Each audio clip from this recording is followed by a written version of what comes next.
തോക്കുകൾ കൊണ്ട് ഇറാനെ കീഴടക്കാമെന്ന് വൈറ്റ് ഹൌസ് കരുതിയപ്പോൾ സ്വന്തം മണ്ണിൽ അമേരിക്കൻ ജനത ഭരണകൂടത്തിനെതിരെ വിരൽ ചൂണ്ടുകയാണ്. ഇറാൻ യുദ്ധം ഒരു ചരിത്രപരമായ വിഡ്ഢിത്തമെന്ന് 10-ൽ 6 അമേരിക്കക്കാരും ഉറപ്പിച്ചു പറയുന്നു. 2003-ൽ ഇറാഖ് യുദ്ധത്തിന് നൽകിയ അന്ധമായ പിന്തുണയല്ല, മറിച്ച് കടുത്ത സംശയവും പ്രതിഷേധവുമാണ് ഇന്ന് അമേരിക്കൻ തെരുവുകളിൽ മുഴങ്ങുന്നത്. ട്രംപ് ഭരണകൂടത്തെ ഞെട്ടിച്ചുകൊണ്ട് പുറത്തുവന്ന പുതിയ സർവേ റിപ്പോർട്ടുകൾ പശ്ചിമേഷ്യൻ യുദ്ധതന്ത്രങ്ങളുടെ ഭാവി തന്നെ അവതാളത്തിലാക്കുമോ? IPSOS നോളജ് പാനൽ ഉപയോഗിച്ച് ABC news, the Washington post എന്നിവർ ചേർന്ന് നടത്തിയ സർവേ പ്രകാരം 10-ൽ 6 അമേരിക്കക്കാരും ഇറാനെതിരായ യുദ്ധം ഒരു തെറ്റായ തീരുമാനമായിരുന്നു എന്ന് വിശ്വസിക്കുന്നു. വെറും 3-1 പേർ മാത്രമാണ് ഈ നടപടിയെ ശരിവെക്കുന്നത്. ഇപ്പോഴത്തെ സാഹചര്യത്തിൽ ഇറാനെതിരായ യുദ്ധം തുടക്കത്തിൽ തന്നെയേ പൊതുജനങ്ങൾക്കിടയിൽ വലിയ സംശയങ്ങളും അസംതൃഷ്ടിയും സൃഷ്ടിച്ചിരിക്കുകയാണ്. ഈ യുദ്ധത്തിന്റെ സാമ്പത്തിക പ്രത്യാഘാതങ്ങളെക്കുറിച്ചും അമേരിക്കക്കാർക്ക് ശക്തമായ ആശങ്കകളുണ്ട്. സർവേ പ്രകാരം ഏകദേശം 60% ആളുകൾക്ക് US സമ്പദ്വ്യവസ്ഥ മാന്ദ്യത്തിലേക്ക് നീങ്ങുമെന്ന ഭയമുണ്ടെങ്കിൽ 56% പേർക്ക് സഖ്യരാജ്യങ്ങളുമായുള്ള ബന്ധം ദുർബലമാകുമെന്ന ആശങ്കയുമുണ്ട്. ഇതിനൊപ്പം ഗ്യാസ് വില ഉയരുന്നതും സാധാരണ ജനങ്ങളുടെ ജീവിതച്ചെലവിൽ നേരിട്ട് ബാധയുണ്ടാക്കുന്നതുമാണ് യുദ്ധത്തോടുള്ള പ്രതികൂല മനോഭാവം കൂടുതൽ ശക്തമാക്കുന്നത്. പലരും അടുത്ത വർഷങ്ങളിലും ഇന്ധനവില ഉയർന്നുതന്നെയിരിക്കുമെന്ന് കരുതുമ്പോൾ അമേരിക്കൻ കുടുംബങ്ങളുടെ സാമ്പത്തിക സ്ഥിരതയ്ക്ക് ഇത് വലിയ വെല്ലുവിളിയായി മാറുന്നു. യുദ്ധത്തിന്റെ വിജയത്തെക്കുറിച്ചുള്ള പൊതുഭാവനയും അത്ര പ്രതീക്ഷാജനകമല്ല. വെറും 19% ആളുകൾ മാത്രമാണ് ഈ യുദ്ധം വിജയകരമായിരുന്നു എന്ന് പറയുന്നത്. 39% പേർ അത് പരാജയമായിരുന്നു എന്ന് തുറന്നു പറയുന്നു. ശേഷിക്കുന്നവർക്ക് ഇപ്പോഴും ഒരു വ്യക്തമായ വിലയിരുത്തലിന് സമയം ആവശ്യമാണെന്ന് തോന്നുന്നു. ഇതിൽ നിന്നും വ്യക്തമായത് യുദ്ധത്തിന്റെ നേട്ടങ്ങളെക്കാൾ അതിന്റെ ചെലവും അപകടസാധ്യതകളും ജനങ്ങൾ കൂടുതൽ ശ്രദ്ധിക്കുന്നു എന്നതാണ്. പ്രസിഡന്റ് ഡൊണാൾഡ് ട്രംപ് നടത്തിയ കടുത്ത പ്രസ്താവനകളും പൊതുജനങ്ങളിൽ പ്രതികൂല പ്രതികരണങ്ങൾ സൃഷ്ടിച്ചു.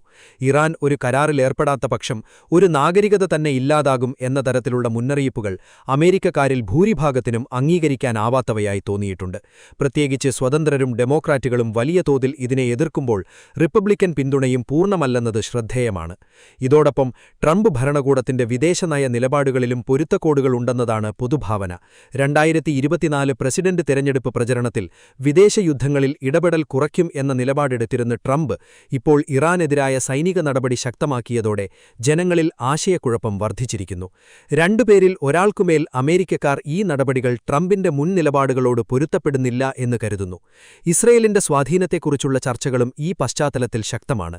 അമേരിക്ക ഇസ്രയേലിന് അമിത പിന്തുണ നൽകുന്നുവെന്നാണ് ഏകദേശം പകുതി അമേരിക്കക്കാരും കരുതുന്നത്.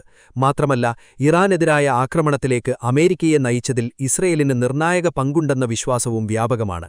ഇത് അമേരിക്കയുടെ വിദേശനയ സ്വാതന്ത്ര്യത്തെക്കുറിച്ചുള്ള സംശയങ്ങൾ ഉയർത്തുന്നുണ്ട്. യുദ്ധത്തിന്റെ ആരംഭവും തുടർച്ചയും ഈ വിവാദങ്ങൾക്ക് കൂടുതൽ ഇന്ധനമാകുന്നു. ഇറാനും അമേരിക്കയ്ക്കുമിടയിൽ നടന്നിരുന്ന പരോക്ഷ ചർച്ചകൾ മുന്നേറിക്കൊണ്ടിരിക്കെ തന്നെ അപ്രതീക്ഷിതമായി ആക്രമണം ആരംഭിച്ചതാണ് ഈ സംഘർഷത്തിന്റെ ഗുരുത്വം വർദ്ധിപ്പിച്ചത്. തുടർന്ന് ഇറാൻ വേഗത്തിൽ പ്രതികാരം നൽകുകയും മിസൈൽ ഡ്രോൺ ആക്രമണങ്ങൾ വഴി ശക്തമായ തിരിച്ചടി നൽകുകയും ചെയ്തു. ഈ ഏറ്റുമുട്ടലുകൾക്ക് പിന്നാലെ ഏപ്രിൽ 8-ന് ഒരു താൽക്കാലിക വെടിനിർത്തൽ നിലവിൽ വന്നെങ്കിലും അത് സ്ഥിരമായ സമാധാനത്തിലേക്ക് നയിക്കുമോ എന്നത് ഇപ്പോഴും അനിശ്ചിതമാണ്.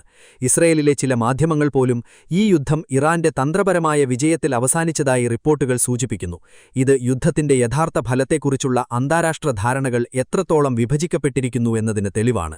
ഇതിനൊക്കെയും പുറമെ ഈ യുദ്ധം അമേരിക്കയുടെ ആഭ്യന്തര രാഷ്ട്രീയത്തിലും വലിയ സ്വാധീനം ചെലുത്തുകയാണ്. ഉയരുന്ന ചെലവുകൾ, സാമ്പത്തിക സമ്മർദ്ദം, ജനങ്ങളുടെ അസംതൃഷ്ടി എന്നിവ ചേർന്ന് ഭരണകൂടത്തിന് വലിയ വെല്ലുവിളിയായി മാറുന്നു. അതേസമയം ഇറാൻ ഈ സാഹചര്യം തങ്ങളുടെ തന്ത്രപരമായ ശക്തി വർദ്ധിപ്പിക്കാൻ ഉപയോഗിക്കുന്നു എന്നതാണ് മറ്റൊരു വസ്തുത. മൊത്തത്തിൽ അമേരിക്കയ്ക്കെതിരായ അമേരിക്കൻ സൈനിക നടപടി ഒരു സൈനിക ഏറ്റുമുട്ടലിനേക്കാൾ കൂടുതലായി ആഗോള പൊളിറ്റിക്സും ആഭ്യന്തര സാമ്പത്തികവും പൊതുജനാഭിപ്രായവും തമ്മിലുള്ള സങ്കീർണ ബന്ധങ്ങളെ തുറന്നുകാണിക്കുന്ന സംഭവമായി മാറിക്കൊണ്ടിരിക്കുകയാണ്. യുദ്ധത്തിന്റെ യഥാർത്ഥ വിജയവും പരാജയവും കണക്കുകൂട്ടുന്നതിനേക്കാൾ അതിന്റെ ദീർഘകാല പ്രത്യാഘാതങ്ങളാണ് ഇപ്പോൾ കൂടുതൽ ആശങ്കയുണർത്തുന്നത്. അത് അമേരിക്കയ്ക്കും ലോകത്തിനും ഒരുപോലെ.